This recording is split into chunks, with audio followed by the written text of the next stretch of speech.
2009. godine British Council u Hrvatskoj provodi program kojim potičemo razvoj socijalnog poduzetništva.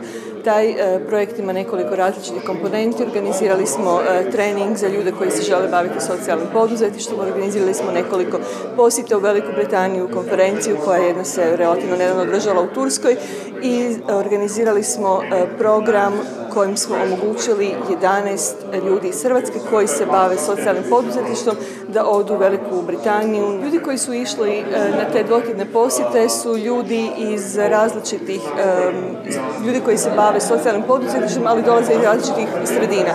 Dakle, imali smo nekoliko sudionika iz državne uprave, imali smo ljude koji zapravo rade u lokalnim zajednicama i koji imaju organizacije koje se bave socijalnim poduzetništvom.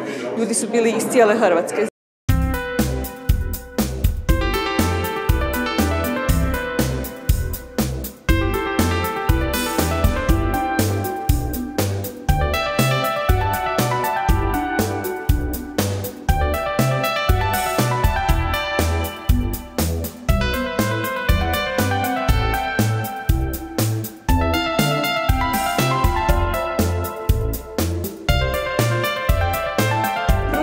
Željeli pružiti priliku britanskim domaćinima i njihovim hrvatskim gostima da se sretnu u Zagrebu, odnosno da ovaj puta imamo obrnute uloge.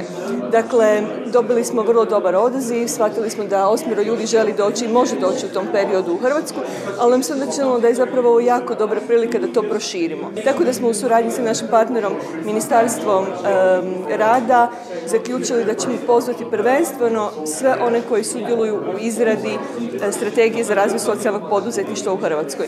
Strategija za razvoj socijalnog poduzetništva predstavlja nešto što je Vlada odlučila razviti u posljednjih možda godinu dana, a od nove godine intenzivno su započele aktivnosti. Formirana je radna skupina i u toj radnoj skupini se nalaze svi predstavnici vladinih institucija, javnih institucija, ali isto tako nevladinog sektora, socijalnih poduzetnika, akademske zajednice i zapravo vrlo širok krug svih relevantnih sudionika koji su bitni za ovo područje.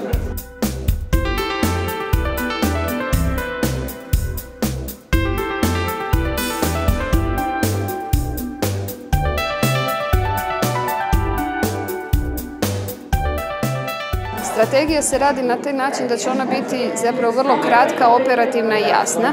Znači tko, što, kada i u kojem roku i kako treba izvršiti. Podijeljena je u 4 područja.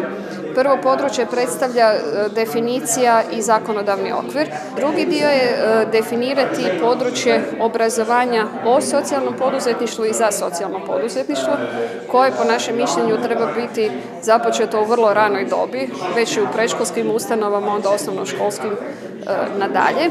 Treće područje djelovanja je promicanje. Četvrto područje djelovanja u strategiji će biti područje financiranja. Ono je zadnje, ali nije ništa manje važno, dapače predstavlja se i pojavljuje se kao najvažnije područje djelovanja, jer bez financija sve te aktivnosti teško će biti provedene.